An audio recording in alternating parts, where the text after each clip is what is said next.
What if I told you you could build an audience of 1.4 million people in under 12 months? That's what this episode's guest has done using AI. Sabrina Ramonov is one of the best AI people we have talked to, and she's going to give you her entire AI playbook, including an end-to-end look at her workflow that she uses to take a single piece of content, turn it into many pieces of content, and turn all of that into millions and millions of people viewing that content each and every month. We're going to break down her exact workflow step by step on this episode of Marketing Against the Grain. Well, Sabrina, you are on a mission. You're going to teach 10 million people how to use AI, and we're going to teach thousands of people on this show, at least, how to use AI, maybe hundreds of thousands.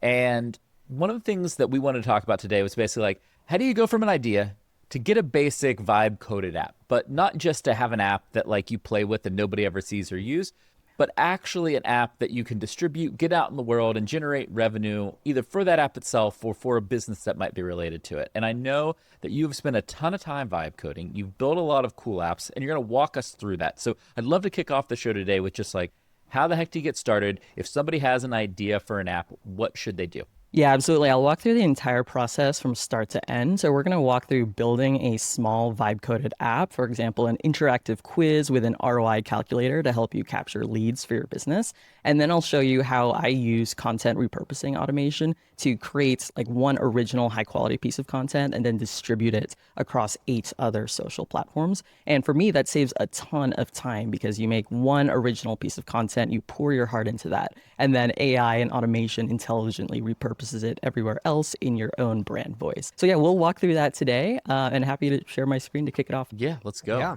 So just to prove that this is a really valuable thing to vibe code micro apps, this is a sample AI agents and automations directory that I vibe coded about 6 months ago. And in the past 90 days, it's gotten 37,000 visitors. So it's probably 70,000 since the inception of this project. The bounce rate, by the way, is really high because it's only one page, really a directory listing agents and automations. Let's say you're interested in content creation, right? So you'll see a lot of different automations here. For example, this AI agent automates social media carousels and slideshows. You can view the tutorial, you can download the template.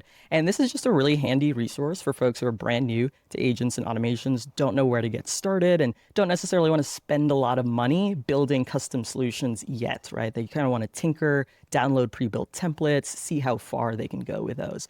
And so this little app, so 37,000 visitors in the past 90 days, and it drives traffic to my bootstrapped website just by subtle links here, right? Get the best content creation and social media scheduling API, a link up here, social media API, and that is helping me drive traffic to my own bootstrap startup website, which by the way has gotten 1.3 million views just this year through organic social media content and vibe-coded micro apps like this. So I'll walk through exactly how to make this. So this was built completely in Lovable, vibe coded it in just a few hours. And today we'll walk through vibe coding like a lead magnet in Lovable as well. And for those of you not familiar with Lovable, it's one of many vibe coding tools. I really like it now because it includes kind of the back-end agents AI. So it'll handle your database, it'll handle authentication, things that you traditionally would have to like set up yourself and then connect to Lovable, but now you can do it all in one place. So I'm just gonna try a prompt here. So let's use Lovable Cloud, which is the new backend feature, to create an interactive lead magnet quiz with a calculator. And let's do something related to AI. So let's say it's a AI readiness and ROI calculator to help your clients find out how much time and money they could save with AI. And just in general, like let's say we want to ask 15 questions and then generate a personalized report based on the user's responses.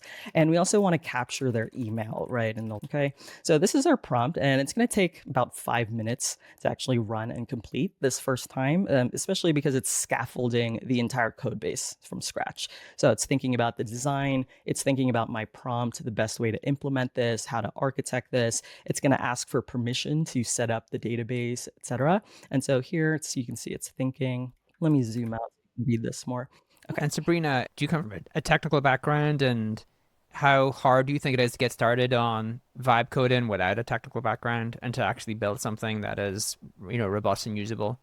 Yeah, so my background's computer science and physics from Yeah. Berkeley, and right out of So college, I technical. actually started I started an AI company right out of college in 2013 and sold that actually to Pegasystems, which is Wow. for a long time down the street from you guys in Boston. And so yeah, I do have a technical background, but I have for example, I have a women community of builders, and many of them don't have a technical background and have started vibe coding. And I think like your success is all about what you're starting with. So if you have a huge scope for the product you want to build, like usually I see people fail, unfortunately, because it's a little too much to bite off on your very first try. But something like a lead magnet is fairly simple and absolutely feasible today without any technical experience. Yeah. So you could literally copy paste this prompt yourself, plug it into Lovable, and then just keep iterating with it to get it to the quality that you want. And just for people following along, lead magnets are like little small apps you use to acquire traffic, but then send that traffic to the main thing you want someone to buy. So like they're, related to your core product or service, but they're kind of like usually a single use case, a small little use case that you can get attraction for, and then send some of those folks to your product or service. Yeah, exactly. And so Lovable is already ready to kind of implement the backend. So it's going to ask you for permission to actually like control the backend. So it'll set up your database, storage. For a lead magnet, you typically don't need authentication. So we're going to skip that. You can also do things like add a chat GPT call to your app without having to set up API keys and fiddle around with all of that. So they've really made it much easier. So just go ahead and click allow when Lovable prompts you, and then it's going to finish all of that backend setup. They also give you risk assessments, and so they can tell you when you've exposed your keys, which is a big thing that vibe coders do, expose their API keys, and you can just go get them on GitHub. And so I think that's pretty cool there. They can tell people like, hey, here's a risk we found, some critical risk, and you can just click a button and Lovable will actually solve some of those security risks. Oh, I love that. Yeah, that's really awesome. I know that's been a big pain point and criticism of vibe coding tools today. Yeah. And so you can see here its thought process. And I do encourage everyone to kind of just read through what it's doing. So what Cloud enables is a database to store your quiz responses. And you can see here it's actually modifying your database in real time. And now it's editing your CSS files, which are your style files. And again, this initial prompt will take about 5 minutes to complete running because it's building your entire lead magnet micro vibe coded app completely from scratch. So scaffolding the design, understanding what it is you're trying to do, thinking the questions, right, for this lead magnet, what should these questions be for this ROI report, and then designing what that final ROI report actually looks like. And Sabrina, while it's doing a little bit of work here, I did have a question for you. You're somebody who's obviously done a good bit of vibe coding. You have created a bunch of micro apps, and we've seen the success you've had there. Can you tell people kind of what the learning curve is like? I imagine the first time you're doing it, you're like, oh, it's a lot of back and forth. It's hours and hours, but maybe the second time it's an hour. How do you get better at it, and how fast can it be once you're actually pretty proficient? Yeah, so the typical curve that I see is people are surprised even their very first time using it, how far they can get. It feels like they've gotten 70% into building their app, but then that remaining 30%, like the actual complex parts of your app that make it unique and different and your vision, that ends up taking 99% of your time. And one of the things that really differentiates successful products that I've seen, like going from vibe coding start to finish, is how they approach building it incrementally. So rather than like a massive PRD that you start with all the features laid out and described and everything, start with something like really, really simple, like this lead magnet calculator, and then add one thing at a time, very small incrementally, and also read what it's doing. I actually commented, I think, on Kieran's LinkedIn post earlier today. This is related to AI and content marketing, but I see the same with vibe coding. The people who really succeed use AI to go deeper into the process and learn what's actually happening, understand it, question it, push back, and like keep iterating and learning. Whereas the people who tend to get stuck are using AI to distance themselves from the process. Yeah. They're not really understanding like what's going on, not willing to challenge it, don't ever want to open up anything and see what's going on. And so they're two very different mindsets, and one tends to succeed much more often than the other. Because all of these tools, whether you're crafting content, imagery, video, code, where it starts to get harder is when you need to make edits and changes. And that's where you need actually some skill on how to work with the AI assistant. Yeah, exactly. Yeah. And so, for vibe coding, I really do recommend just start by keeping it as simple as possible. Like, I know everybody wants to build a really fancy MVP, but even for my app, Blotato, I vibe coded the original product 100% with Cursor AI, and I filmed it, documented it, and it's embarrassingly simple. Like, you could rebuild my MVP in 3 hours, honestly, with vibe coding tools today, 1 year later, because they've significantly advanced. But that's just the starting point. I try to emphasize this as well for people who are new to building product, but like building your first version and getting it out there is just the starting point of product development. It's not the end. All right, Sabrina is giving you her exact workflow she uses to repurpose content across multiple platforms. This is the exact process she has used to build her own audience. You'll get her complete automation system and a guide on how to multiply your distribution, so you can post once and automatically distribute it everywhere. Get it right now. Scan the QR code or click the link in the description. Now, let's get back to the show. Cool. So here, so we have our AI readiness calculator here. So you'll see a preview just like this. And so it's going to ask us 15 questions. So let's just go through this and see what it came up with. So what industry does your business operate in? So let's just say tech. Let's say 1 to 10 employees. Familiarity, let's say 3. A little bit, maybe ChatGPT. This one, probably most businesses struggle with, quality and organization of data. For sure. Hours per week, repetitive tasks, probably more than we'd like to admit. So let's say 20. Customer inquiries manually, yes, for the most part, emails, right? Support emails. Data analysis and reporting, let's say almost no time with that. Does your team create content? Yes. Okay. How ready is your infrastructure for automation? Probably a 3. Monthly budget for AI implementation, let's say 1 to 15. Willing to learn new AI tools, also tough. Let's say this is a 3. This company's in rough shape. But we know it's important, so we know this is an 8. Biggest operational challenge, I think maybe slope. I would choose between this or scaling difficulties. Okay, and when do you want to implement? Everyone wants it as fast as possible, and the ROI as fast as possible. And then here is our email capture. So we'll just click this.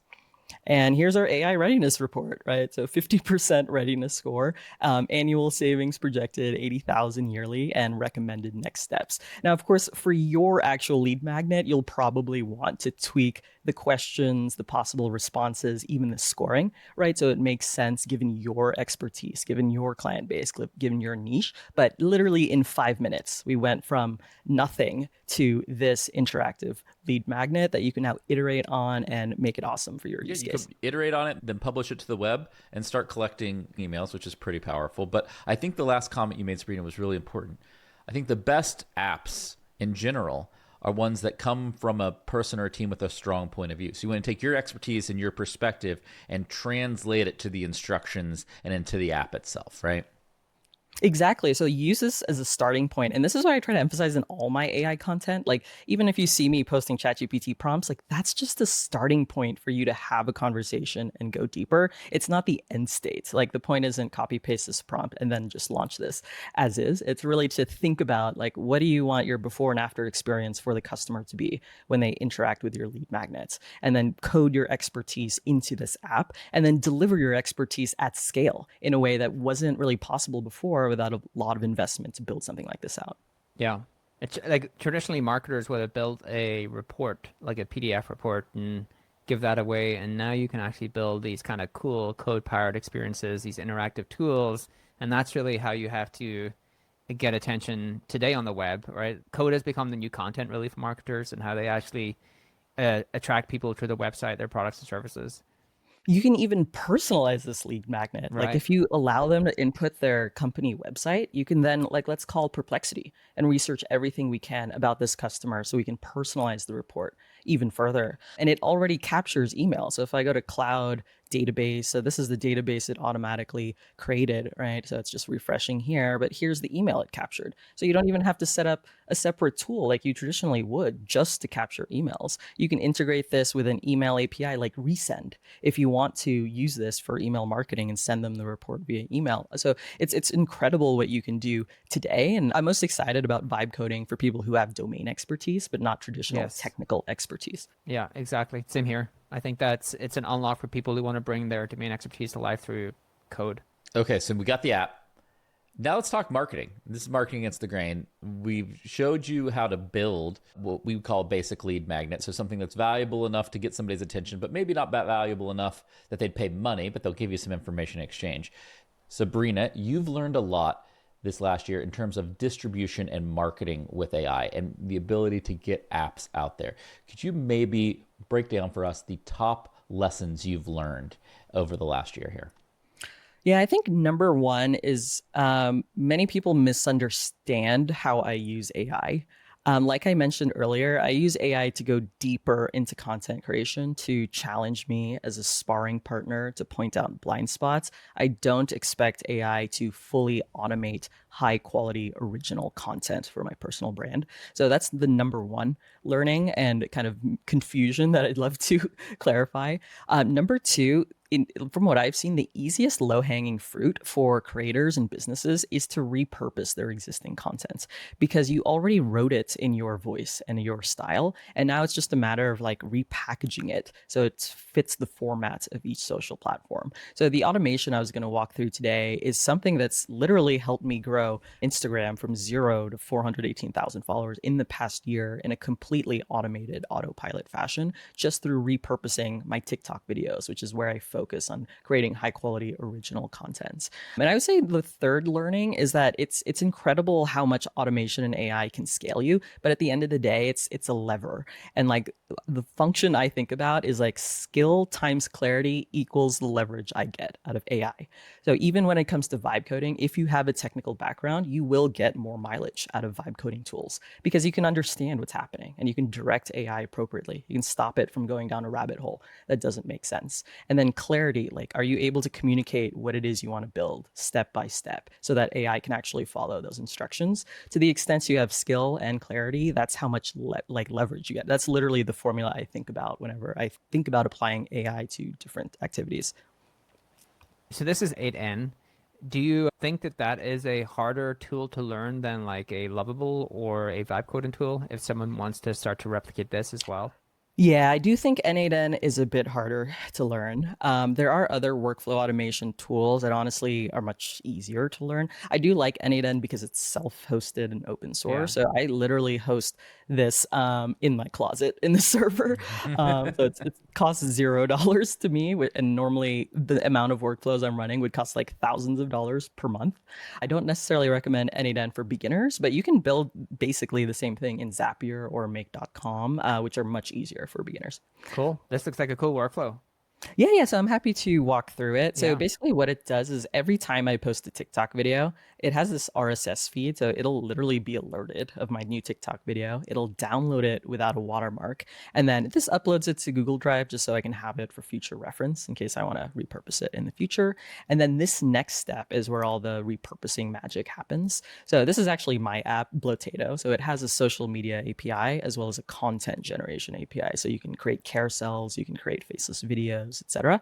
This option is just to repost the video as is to Instagram. This one is really neat. We'll hopefully dive into this. This will repurpose that TikTok video into an Instagram carousel. And so completely different media format, but same content and message. And then this one repost to YouTube Shorts, repost to Facebook. This is a sample human in the loop because I don't want like all my TikTok videos reposted to LinkedIn 3 times a day, right? Like some are not appropriate for LinkedIn. So this is showcasing what a human in the loop approval step might look like. And then this last section here takes the TikTok video and rewrites it into a long form thread for Twitter, Threads, and Blue Sky. And then this last one is to repost to Pinterest as well. But yeah, I'm just showing like a couple different examples of how you can repurpose and remix your original high quality content into just different formats, right? That appeal to like slightly different audiences on each of the platforms. And so, yeah, we'll dive into this one, turning it into an Instagram carousel. So basically this AI agent will take the TikTok video, and this is a super long kind of like writing prompt here, but the most important thing is it outputs a set of carousel quote cards based on the topic. Okay. So what I'm going to do is actually just execute all this. So if you're not familiar with N8N, I'm just going to like run this create carousel, and it's actually going to start executing the entire workflow from the beginning up until it creates this carousel over here. I've done a lot with content and AI in many different forms. Actually, never a complex workflow like this, really kind of through building tools and apps. One of the things I find is it's really hard, regardless of like if you use your own content or someone else's content, it still outputs like pretty AI centric content. It's easy to tell that the AI has generated that. Do you still kind of edit it and make sure it sounds like you before you post it? Does the AI auto post it? Yeah, I think it depends on the type of content. So AI avatar videos, for example, I don't post those as is without me reviewing and ensuring Okay. quality. The reason for that is it's hard to get the pronunciation correct and sounding natural. And so I have prompts for that. But so, for example, if you're not familiar with making avatar videos, every piece of punctuation tells the avatar when to pause. So if you have a period, it's going to actually be a longer pause than a comma. If you have a dash, that's another type of pause. If you have like a colon, that's another type of pause. And so, that's difficult to get right. So I do recommend like a human in the loop step for that.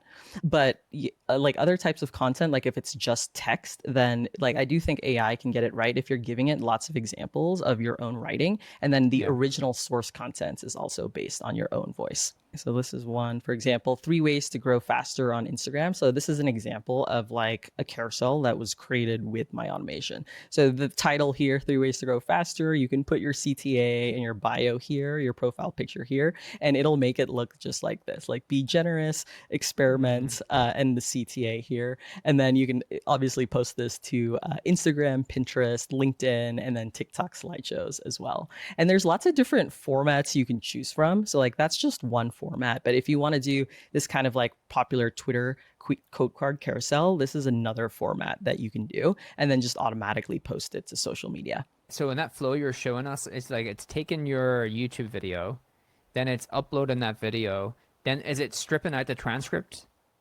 I tend to write really long captions. So this particular Okay. flow is just basing it off the captions that I'm writing. Got it. But you can definitely add a step to call OpenAI Whisper and get the transcript for your video, especially if it's a short video like a TikTok. It won't cost that much in terms of credits. And so when it creates the carousel, how does it know what style to use? Does it just choose the style itself, or do you kind of tell it at some point? Do you like tell it what style to choose? Yeah, so if you open this node, for example, create carousel, this list templates, you have a lot of options here for different templates and styles here.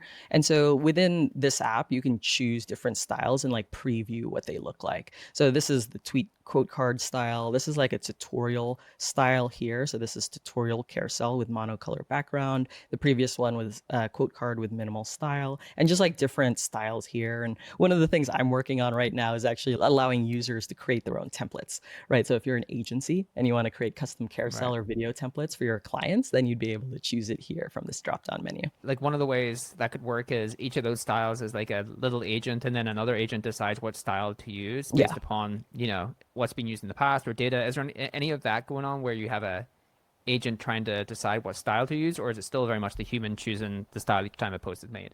Yeah, you can definitely do that. I actually have a sample automation that shows that. So let's see, I think it's, yeah, automate Instagram carousels with AI chat. So here you actually chat with this AI agent and you just like finalize the quotes, and then the agent will decide which carousel to use here. And by the way, this one finally finished running. So this is based on actually my last TikTok video I posted before this meeting. So over here, so harsh truths about learning AI that nobody talks about.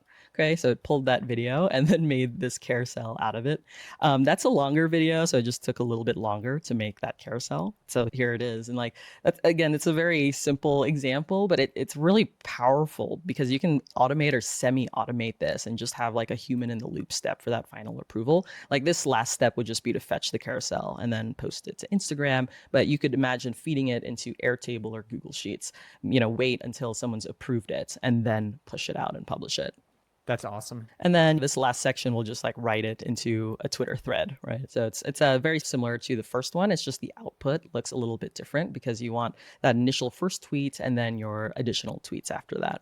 Maybe something that would help everybody understand, because if you're not a complete marketing dork like myself or you or Kieran, you spend all of your time on the original content side on TikTok, right? And how many videos are you posting a day on TikTok? I'm posting 3 a day. You're posting 3 a day, and You have, I think, 600 and some thousand followers on TikTok. Is that right? I think so. Yeah, 637 now. Okay, 637. But you have over 1 million followers across all of your channels, right? Yeah, right under 1.4. So Okay. I'm on every channel plus email newsletter through Substack. Yeah, so what I'm trying to break down is this workflow is kind of like more than doubled your followers, Yeah. right? Because if you're just out there and a smart person just doing TikToks, you would have done really well, right? And you have done very well. But you essentially took the time to build something that basically more than doubled the value and output of the work. Obviously, that's normalized across channels, and there's, if you were really breaking it down, but at the most foundational level, you doubled your distribution through a workflow that does a good job of repurposing like your best and highest quality content. Yeah, exactly. And on that note, like there are ways you can customize this to check the performance of your top 3 videos, let's say Reels or TikToks in the past 24 hours, and only take the best performing one. You can even scrape the comments to see what people are discussing and then convert that into another piece of content. And so this is the basis of a repurposing engine that I believe every intermediate creator or business should have. It's really powerful what you can do with AI and automation applied in this way. Like when you look at this, it's kind of incredible in that you've basically built yourself a social media team of sorts, right? Like you've built yourself basically a little social media agency. And if you were a listener watching this or you were on YouTube watching this, and you're not as technical as you because you're incredibly skilled at AI, but you're also quite technical, and you can kind of see that in the tools you're using. What would you suggest they use? One of the lessons seems to be like start with one anchor channel, like what is your primary channel, and then like start to like maybe automate a little bit. But what would you recommend to kind of get started? If I'm like, wow, I need to do this, how can I get started with this? So my advice for beginners, to be completely honest, is to ignore AI and automation, which I know sounds, backwards. But having seen so many people like start and stop their content creation journey, I really believe that consistency and developing the habit of creating content is the number one most important thing in the early days. So many people, I can't tell you, they just start. I'm sure you guys have seen it too. They just start. They're super excited, incredible momentum. 3 weeks in, absolutely nothing. Maybe they revisit it again 3 weeks later, but not quite serious, and they fall off the bandwagon again.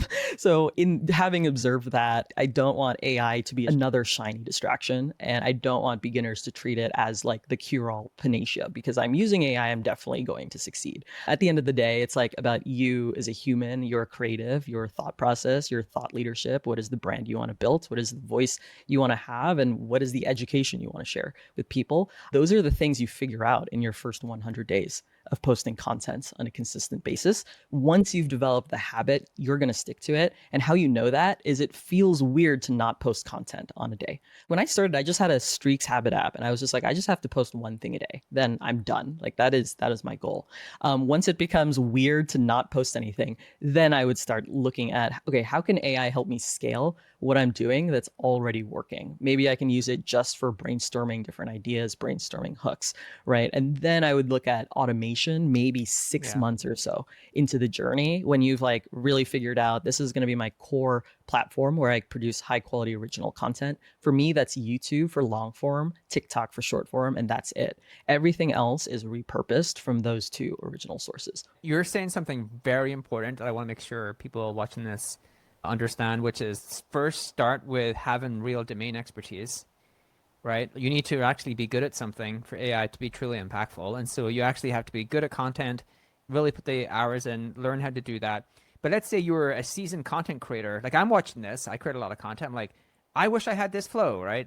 And I think one of the things that AI works really well is when you have a recognizable pattern that works and AI can replicate that. So if I have a bunch of hooks that work, if I have a bunch of like post types that work, then I can actually start to train the AI to maybe help me do that for that channel. Then I can basically train it to actually do that maybe for one other channel. Like maybe I would take my LinkedIn content and I would use HeyGen and create an avatar for Instagram. That's probably actually an experiment I'm going to actually start to do, which is why that one came to mind, because I don't do anything on Instagram, and I think that would be kind of a cool test. But like go piecemeal by piecemeal, but you actually don't start with, wow, this AI and automation is really good. I'm not very good at content, so I'll just start like Right. put some stuff in it and then like spraying it out everywhere and just create a bunch Yeah. of noise. It's like, no, you like Don't do start with that. some Yeah. domain expertise and then find a pattern that you can teach AI, and then AI can help start to replicate that in other places. Yeah, exactly. That's how I think about all content creation. It's like reduce the time to finding your repeatable viral format. And that looks a little different for everybody. And it also looks a little different per platform. But once you find that, then you can scale it and replicate it with AI to other platforms. And it will still involve experimentation. Like sometimes reposting your TikTok exactly as is to Instagram works. In many cases, it doesn't work that well. And you'll have better performance with carousels, which Instagram is pushing really hard right now. Right. And so, but to your point, yeah, have a basis of like high quality content that you're working off of, which ultimately comes from like your experience, your background, your industry knowledge and know-how. Yeah. By the way, your Substack is awesome. I subscribed while we were actually doing this as well. You've got tons of great tutorials there. You built an app, you sold it for a bunch of money, you could do a Yeah. bunch of stuff. Why did you want to become a teacher? Like the teaching thing is like interesting. It's not like make $100 million. It's like teach 10 million people. You'll probably still will make $100 million if you do that. But like, I'm just curious about why you started with that as your goal. Yeah, I mean, so I don't live in a tech bubble anymore. So I do think that was a big part of it. So moving out of Silicon Valley to where I live now in the Salt Lake City area, I love it here, by the way. But, AI, ChatGPT, most people are not aware of what's possible today. And I kind of had that light bulb moment when I started creating educational content about a year and a half ago, maybe a year ago.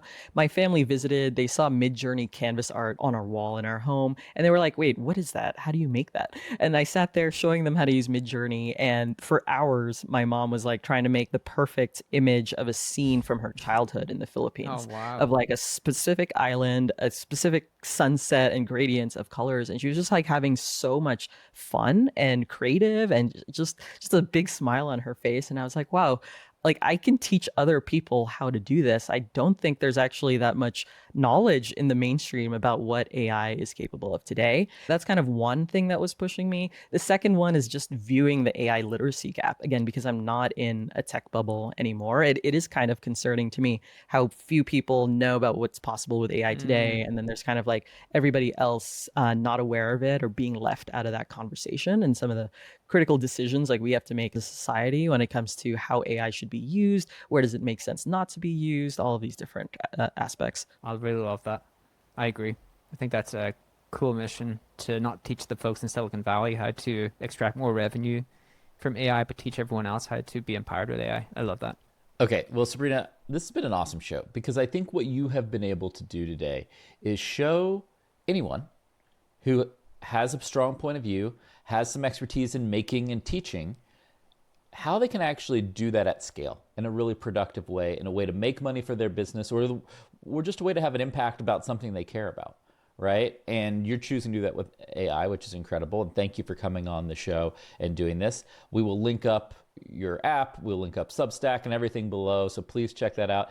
If you have any questions about how any of this happened, drop comments below, hit like and subscribe, and we'll see you real soon on Marketing Against the Grain. Cool. That was awesome. This data is wrong every freaking time. Have you heard of HubSpot?